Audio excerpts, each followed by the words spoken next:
Hey everyone, my name is Samantha Bray, and this is my older adult video presentation. Before I get started, I did just want to give a little bit of a background on who I chose to do this presentation on and how I knew her and all that kind of fun stuff. So I chose to interview my grandmother's, on my dad's side, best friend. Her name is Jill. She is 73 years old and she currently lives in Florida. So this was a FaceTime video or interview. But growing up, she lived in a town called Hempstead, which is a small town in Long Island. Hempstead is it's considered a poorer town. There's a lot of violence and gang activity and drug-related issues that go on there. But this is where she was born and raised for, the first 20 years of her life, maybe.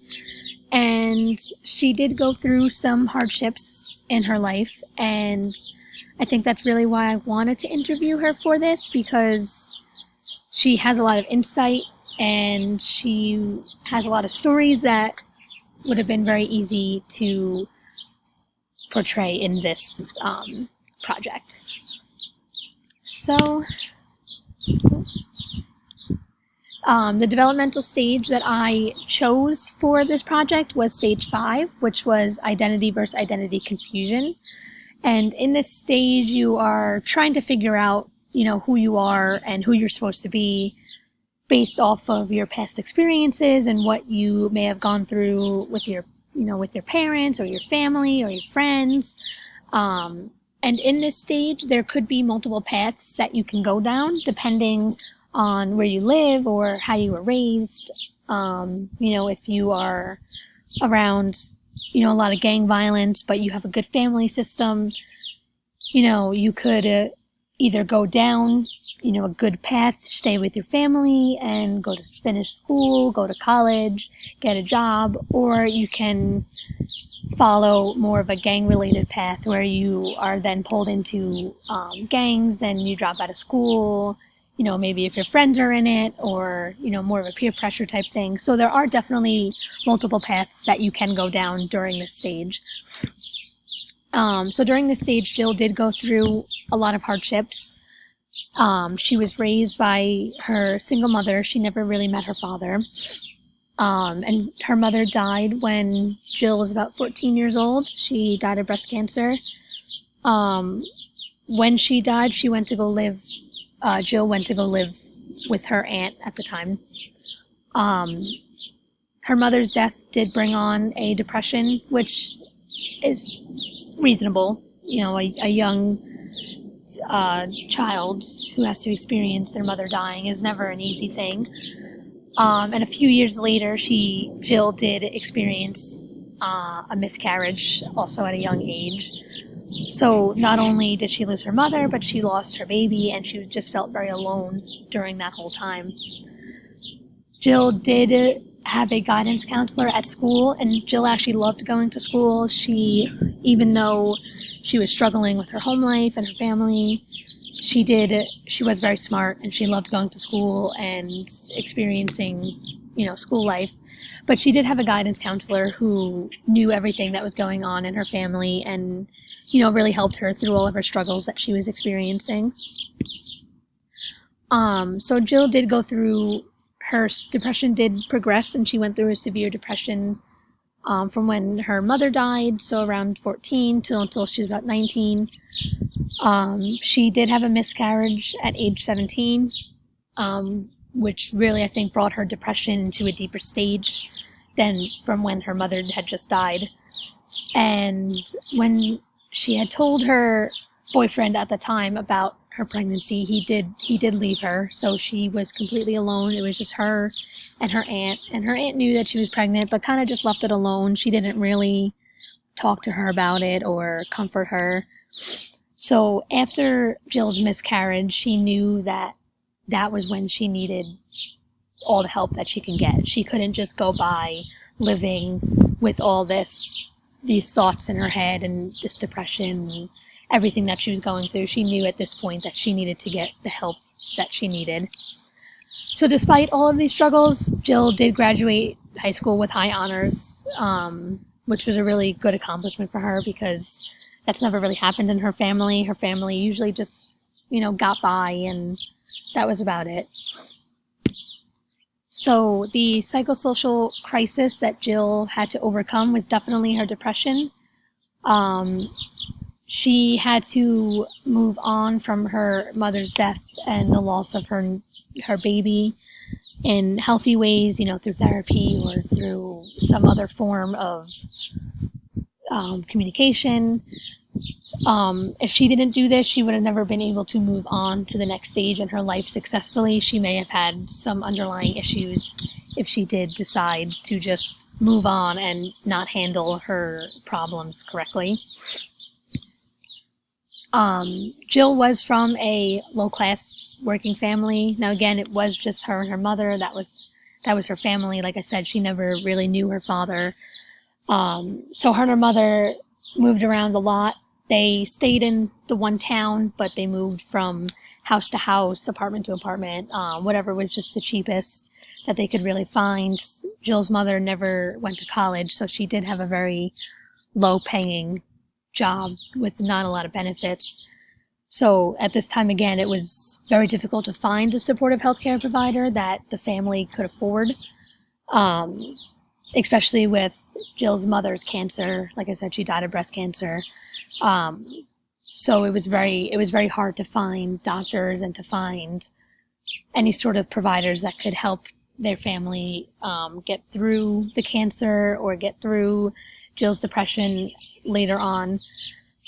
So her family, they did rely heavily on the Catholic Church. They were very religious. They went to church 2 times a week usually. They loved what the Catholic religion meant to them, and they found a lot of support in their church and in that church community. So Jill was she was very small growing up, very skinny, very, very petite. And so once she had become pregnant, she showed very quickly. She showed very early on in her pregnancy. And people started to look down on her in school, her teachers, her classmates, and even random people on the street. And even some people pitied her, which she also hated. She was a young, poorer female who was noticeably pregnant walking down the streets. So, of course, there were stares and points and whispers. And this actually continued on even after she lost her baby, because small towns like that, news spreads quickly, especially in a school setting. And once her belly went from, baby bump to no bump, those stares and whispers and points, they got even worse. And it made her depression a little bit deeper once she lost the baby because people were still talking about her in negative ways. So after Jill lost her mother, like I said, she went to go live with her Aunt Eileen, who was supportive, but she wasn't her mother. She didn't have that motherly love that she craved to get from her actual mother. And besides her aunt, she didn't have much other family around. It was really just her and her mom. She never met her dad. Never really met her dad's side of the family besides, a very few handful of times when she was very young. And all of her mother's other family, they all lived out of state or not close enough to her where, she could stay with her friends and stay in her school. So it was really, just her and her aunt. And her guidance counselor at school was definitely one of the most supportive people in her life. She opened doors for Jill that she never even knew could be a possibility for her. She helped her apply to colleges and got her grants and scholarships and, really just helped her out of the situation that she was in and couldn't get out of by herself. She, like I said, she also found comfort in her church, and she had a favorite priest there that she would go and talk to weekly. And they really discussed all of her problems, and he helped her, understand why she might have been in these situations, or why, God may have wanted her to be there. And through her church, she actually found a program that gave her an emotional support dog, which she named Radar. And she described Radar as the gem in her life. She loved that dog very much. She had him for about 15 years, maybe. And he was there for her unconditionally, no matter what. And she really did love that dog. And he was the one to, I think, really pull her out from the hole that she was in, which she will just never be able to, thank this dog enough for being able to do that for her. So another additional theory that I chose was the medical model, which this model helps social workers diagnose mental health problems among their clients. This model works closely with the brain and its functions, and the way the brain reacts to any stresses or traumas, depressions that people may be going through. So if a therapist were to use this model to help Jill, they would have to look at all of her past experiences and issues that she may be having that are affecting her well-being, and kind of come up with a game plan to balance out her brain to the way it should be. So I chose Erikson's theory to discuss the limitations. And some limitations of this theory is that the stages in Erikson's theory can be extremely limiting, meaning that they may not be the same for every person. Everybody is different. Everybody grows up differently and experiences things differently and handles things differently. So, two children may go through the same event, but one may be stuck and the other one may be able to get over it quicker and really move on from it. So these stages are limiting, meaning that not everybody experiences things at the same time. And another limitation is that societal norms and expectations are constantly changing over time. Meaning that the way life is now is not the way life was 50 years ago. Women were expected to get married and have children by the time that they were 20, and that is not a thing in today's society. Most women are, waiting until their 30s, until they've lived their life a little bit, or not even getting married at all, really. So things are constantly changing in people's lives that are affecting these stages. And another limitation that this theory doesn't take into account is ethnic and minority groups. So the LGBTQ community may experience things extremely differently than a single white male, but they might not be able to just get over what they are experiencing as quickly as somebody else, meaning, they are getting death threats, and, their family is getting threats based off of who they are inside or outside.